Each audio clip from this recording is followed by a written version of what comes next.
କନ୍ଧମାଳ ଜିଲ୍ଲାର ମାନ୍ୟବର ସାଂସଦ ଶ୍ରୀଯୁକ୍ତ ସୁକାନ୍ତ କୁମାର ପାଣିଗ୍ରାହୀ ମହୋଦୟ ଦାରିଙ୍ଗବାଡ଼ି ବ୍ଲକକୁ ଗ୍ରସ୍ତ କରି ସରକାରୀ ଶିଳ୍ପ ତାଲିମ ଅନୁଷ୍ଠାନ ଦାରିଙ୍ଗବାଡ଼ି କଲେଜଠାରେ ପ୍ରକୃତି ମା ପାଇଁ ଗଛଟିଏ ବୃକ୍ଷରୋପଣ କାର୍ଯ୍ୟକ୍ରମ କରିବା ସହିତ ୱାର୍ଲଡ ୟୁଥ୍ ସ୍କିଲ୍ ଡେ କାର୍ଯ୍ୟକ୍ରମରେ ଯୋଗଦାନ କରି ପ୍ରକୃତି ମା ପରିବେଶ ରକ୍ଷା ଆମର କର୍ତ୍ତବ୍ୟର ବକ୍ତବ୍ୟ ଦେଇ ଦକ୍ଷ ଛାତ୍ର ଛାତ୍ରୀମାନଙ୍କୁ ପୁରସ୍କାର ବିତରଣ କରିବା ସହିତ ଅଞ୍ଚଳର ବିକାଶ ନିମନ୍ତେ ବିଭିନ୍ନ ପ୍ରକଳ୍ପର ଶୁଭ ଉଦ୍ଘାଟନ କରିଛନ୍ତି। ଦର୍ଶକ ବନ୍ଧୁ, ଆଜିର ବଡ଼ ଖବର କନ୍ଧମାଳ ମାନ୍ୟବର ସାଂସଦଙ୍କ ଦାରିଙ୍ଗବାଡ଼ି ବ୍ଲକକୁ ଗସ୍ତ ଏବଂ ବିଭିନ୍ନ ଉନ୍ନୟନ ପ୍ରକଳ୍ପର ଶୁଭ ଉଦ୍ଘାଟନ। ତେବେ ଆସନ୍ତୁ ଦର୍ଶକ ବନ୍ଧୁ, ଆଜିର ଏହି ଗସ୍ତକୁ ନେଇ କ'ଣ ମାନ୍ୟବର ସାଂସଦ ମହୋଦୟ ପ୍ରତିକ୍ରିୟା ରଖିଛନ୍ତି ଶୁଣିବା। আজি মা পাই গছটিଏ କାର୍ଯ୍ୟକ୍ରମ ଅବସରରେ ITI କଲେଜର ପ୍ରାଙ୍ଗଣରେ ପ୍ରଥମେ ବୃକ୍ଷରୋପଣର କାର୍ଯ୍ୟକ୍ରମ ହେଲା, ଯେଉଁଟାକି ପ୍ରକୃତିର ସୁରକ୍ଷା ଆମକୁ ସୁରକ୍ଷା ଦେବ। ସେଇଥିପାଇଁ ଯେଉଁ ବାର୍ତ୍ତା ଛାତ୍ରମାନଙ୍କୁ ନେଇକରି ଛାତ୍ରଛାତ୍ରୀ ଏବଂ ଅଫିସିଆଲ୍ସ ସମସ୍ତେ DFOଙ୍କଠୁ ଆରମ୍ଭ କରିକରି BDO ତହସିଲଦାରଙ୍କ ପର୍ଯ୍ୟନ୍ତ ଛାତ୍ରଛାତ୍ରୀମାନେ ମଧ୍ୟ ସାମ୍ବାଦିକମାନେ ମଧ୍ୟ ସମସ୍ତେ ବୃକ୍ଷରୋପଣ କରିକରି ବାର୍ତ୍ତା ଦେଲେ ଯେ ଆମର ପ୍ରକୃତିକି ଆମେ ରକ୍ଷା କଲେ ପ୍ରକୃତି ଆମକୁ ରକ୍ଷା କରିବ। ଏ ଦୃଷ୍ଟିରୁ ବହୁତ ବଢ଼ିଆ କାର୍ଯ୍ୟକ୍ରମ ହେଲା ITI ପରିସରରେ। ପରବର୍ତ୍ତୀ ଅବସ୍ଥାରେ ୱାର୍ଲଡ ୟୁଥ୍ ସ୍କିଲିଂ ଡେ ଆଜି ଯେଉଁ ଅଛି, ବିଶ୍ୱ ଯୁବ ଦକ୍ଷତା ଦିବସର କାର୍ଯ୍ୟକ୍ରମ ମଧ୍ୟ ଅନୁଷ୍ଠିତ ହେଲା ଏବଂ ITIରେ ଛାତ୍ରଛାତ୍ରୀମାନଙ୍କୁ ଆମେ ଆଜିର ସ୍କିଲିଂ କିଭଳି ଭାବରେ ବହୁତ ଆବଶ୍ୟକତା ଅଛି ଏବଂ ସ୍କିଲିଂ ଦ୍ୱାରା ଆମେ କିଭଳି ଯେଉଁ ଆତ୍ମନିର୍ଭର ଭାରତର ସ୍ୱପ୍ନ ମାନ୍ୟବର ମୋଦିଜୀ ଦେଖିଛନ୍ତି ତାକୁ ହାସଲ କରିପାରିବା, ସେ ବିଷୟରେ ମଧ୍ୟ ଆଲୋଚନା କରାଗଲା।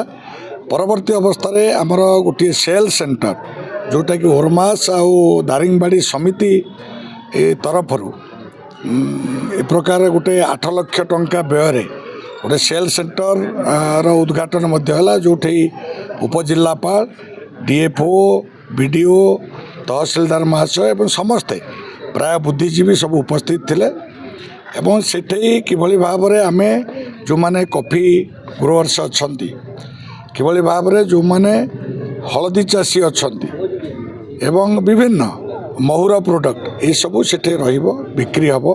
ସେ ଗୋଟେ ସେଲ୍ ସେଣ୍ଟର ଭଳିଆ କାମ କରିବ, ଯେଉଁଟାକି ଆଜିର ଉଦ୍ୟୋଗୀମାନଙ୍କୁ ବିକ୍ରି ବଟା ସହିତ ଯୋଡ଼ିବା ଏ ଯେଉଁ ପ୍ରମୁଖ କାର୍ଯ୍ୟ, ଯେଉଁ କାରଣରୁ ଆମେ ଆଗେଇ ପାରୁନାହେଁ ତା'ର ଗୋଟେ ପ୍ରମୁଖ ଭିତ୍ତିଭୂମି ହେଲା ବୋଲି କୁହାଯାଇପାରେ। କମ୍ ପଇସାରେ ତିଆରି ହେଇଛି, ଆଗକୁ ଆମେ ତାକୁ ବଢ଼େଇବା, ଆହୁରି ଅଧିକ ପ୍ରଡ଼କ୍ଟକୁ ଯୋଡ଼ିବା।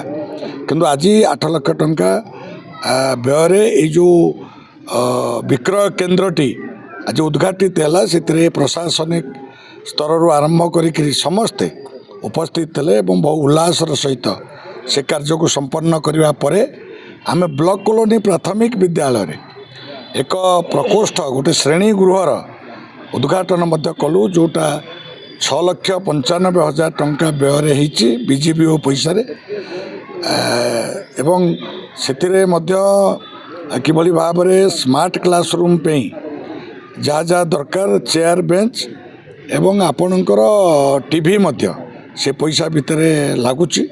ତେଣୁ ଅତ୍ୟନ୍ତ ଭଲ କାର୍ଯ୍ୟ ହେଇଛି। ମୁଁ ଧନ୍ୟବାଦ ଦେବି ଯେଉଁମାନେ ଠିକାଦାର ଭାଇମାନେ ବି କାମ କରିଛନ୍ତି ଏବଂ BDO ମହାଶୟଙ୍କ ତତ୍ତ୍ୱାବଧାନରେ ଏ କାର୍ଯ୍ୟ ହେଇଛି। ବ୍ଲକ ଏବଂ ବିଭିନ୍ନ ଅନୁଷ୍ଠାନ ତରଫରୁ ସମସ୍ତଙ୍କୁ ମୁଁ ଧନ୍ୟବାଦ ଦେବି। ଏଇଭଳି ବିକାଶ କାର୍ଯ୍ୟରେ ସମସ୍ତେ ସାମିଲ ହୁଅନ୍ତୁ ଏବଂ ଯେଉଁ ସ୍ୱପ୍ନ ଅଛି ମାନ୍ୟ ମୋହନ ମାଝୀ ମୁଖ୍ୟମନ୍ତ୍ରୀଙ୍କର ଏବଂ ମୋଦିଜୀଙ୍କର ଯେ ସାଧାରଣ ଲୋକଟିର ବିକାଶ ହେଲେ ଦେଶର ବିକାଶ ହେବ। ତେଣୁ ଏଥିରେ ଶିକ୍ଷା ବ୍ୟବସ୍ଥାରେ ବିକାଶ, ଚାଷୀର ବିକାଶ, ଏ କାମ ପାଇଁ ଯେଉଁ ଭିତ୍ତିଭୂମି ଆବଶ୍ୟକତା ଥିଲା ଏବଂ ପିଲାମାନଙ୍କର ସ୍କିଲିଂ ଉପରେ ଯେଉଁ ଆଲୋଚନା, ଆଗକୁ ଆଗାମୀ ଦିନରେ ଭଲ ପିଢ଼ି ତିଆରି କରିବା, ଯେଉଁମାନେ ଏ ବିକାଶ ଧାରାରେ ସାରଥୀ ହିସାବରେ କାମ କରିବେ, ଏ ପ୍ରକାରର ବିଭିନ୍ନ କାର୍ଯ୍ୟକ୍ରମରେ ଯୋଗ ଦେଇକରି ମୁଁ ଅତ୍ୟନ୍ତ ଆନନ୍ଦିତ। ଆଶା କରୁଛି ଯେ ଦାରିଙ୍ଗବାଡ଼ି ବ୍ଲକ ଆଗରୁ ଯେଉଁଭଳି ଭାବରେ ସମସ୍ତେ କହୁଥିଲେ ପଛରେ ଅଛି, ଦାରିଙ୍ଗବାଡ଼ି ବହୁତ ଆଗକୁ ଯିବ ଏବଂ ଗୋଟେ ମାଇଲଖୁଣ୍ଟ ସ୍ଥାପନ କରିବ। କନ୍ଧମାଳ ଜିଲ୍ଲାରେ ଦାରିଙ୍ଗବାଡ଼ି ବ୍ଲକ ଆଜି ପଛରେ ନାହିଁ, ଆଗରେ ଅଛି। ପ୍ରସ୍ତୁତି ପାଇଁ ସରକାର କ'ଣ ପଦକ୍ଷେପ କଫି ପ୍ଲାଣ୍ଟେସନ୍ ପାଇଁ ଏ ବର୍ଷ ଆମେ 1000 ଏକର ଜାଗାରେ ତାର ମଦର ପ୍ଲାଣ୍ଟେସନ୍ ଯେଉଁଟା ସ୍ୟାଡୋ ପ୍ଲାଣ୍ଟେସନ୍ ଯେଉଁଟା କୁହାଯାଏ, ଛାଇ ଯେଉଁଟା ଦେବ କଫି ପ୍ଲାଣ୍ଟେସନ୍ ପାଇଁ ଦରକାର, ସେ ଗଛ ଲଗା ହେଇଛି। ଏବଂ ବର୍ତ୍ତମାନ ଫରେଷ୍ଟ ଡିପାର୍ଟମେଣ୍ଟ ତରଫରୁ ମଧ୍ୟ ଜିଲ୍ଲାପାଳଙ୍କ ପାଖକୁ ଆମେ PCCF ୱାଇଲ୍ଡ ଲାଇଫ୍ଙ୍କ ତରଫରୁ ଗୋଟେ ଚିଠି ଆସିଛି। ପୁଣି ତାର ପ୍ରମୋସନ୍ ପାଇଁ କିଛି ସରକାରୀ ଜାଗା ଦେବେ। ବେସରକାରୀ ଏବଂ ସରକାରୀ ସ୍ତରରେ କିଭଳି ଭାବରେ କଫି ଗ୍ରୋଅର୍ସମାନଙ୍କୁ ପ୍ରମୋଟ୍ କରାଯିବ, ସେଇଥିପାଇଁ ବିଭିନ୍ନ ଯୋଜନାରେ କଫି ବୋର୍ଡ଼ ସହିତ କଥାବାର୍ତ୍ତା କରିକି ଆମେ ମଧ୍ୟ ସେମାନଙ୍କୁ ଇନସେଣ୍ଟିଭ୍ ଦେବୁ ଯେଉଁମାନେ ଚାଷ କରିବେ। ଏବଂ ଏଥିରେ ପ୍ରାଇଭେଟ୍ ପ୍ଲେୟାରଙ୍କର ବହୁତ ଭୂମିକା ଅଛି। ଯେଉଁଭଳି କୋରାପୁଟ କଫିରେ ଆପଣ ଦେଖିବେ ଯେ ବଡ଼ ବଡ଼ ପ୍ଲେୟାର ଯାଇକି ସେଠି ନିଜେ ଜାଗା କିଣିକିରି କଫି ପ୍ଲାଣ୍ଟେସନ୍ କରିଛନ୍ତି। ସେଇଭଳି ମଧ୍ୟ ଆମେ ଇନଭେଷ୍ଟ କନ୍ଧମାଳରେ ଯେଉଁ ଯୋଜନା କରିଥିଲୁ, କିଛି ବନ୍ଧୁ ଜାଗା ପାଇଁ ଆପ୍ଲାଏ କରିଛନ୍ତି, ଯେଉଁମାନେ ଆମର ବିକାଶର ଧାରାରେ କଫିକି ଆଗକୁ ନେବା ପାଇଁ କନ୍ଧମାଳ କଫିକି ବ୍ରାଣ୍ଡିଂ ଇତ୍ୟାଦି କରେଇକିରି ଆଗକୁ ଆମେ କନ୍ଧମାଳ କଫି ଦିଗରେ କିଭଳି ଆଗକୁ ଯିବା, ସେଇଥିପାଇଁ ଯେଉଁମାନେ ସହଯୋଗୀର ଭୂମିକା ନେବେ ସେମାନଙ୍କୁ କିଭଳି ଜାଗା ସହଜରେ ଯୋଗାଇ ଦିଆଯିବ ପ୍ଲାଣ୍ଟେସନ୍ ପାଇଁ, ଏବଂ ସରକାରୀ ସ୍ତରରେ ମଧ୍ୟ ପ୍ଲାଣ୍ଟେସନ୍ କରି କିଭଳି ଆମେ ଆଗକୁ ବଢ଼ିବା ଚାଷୀ ଭାଇମାନେ, ଏ କଥାକୁ ମୁଁ ନିଶ୍ଚୟ ଆଶା ରଖୁଛି। ଆମକୁ 3 ବର୍ଷ ଭିତରେ ଆମେ 1000 ଏକର ମିନିମମ୍ ଯେଉଁ ନିଆହେଇଛି ତାକୁ ଆମେ ପ୍ଲାଣ୍ଟେସନ୍ କରେଇକିରି କଫିକି ଆଗକୁ ନେବା। ସାଂସଦଙ୍କ ଦାରିଙ୍ଗବାଡ଼ି ଗସ୍ତ ଏବଂ ଜନଶୁଣାଣି କାର୍ଯ୍ୟକ୍ରମରେ ଅଞ୍ଚଳର ବିଭିନ୍ନ ସମସ୍ୟାକୁ ନେଇ ଅଭିଯୋଗଗୁଡ଼ିକ ଦିଆଯାଇଛି।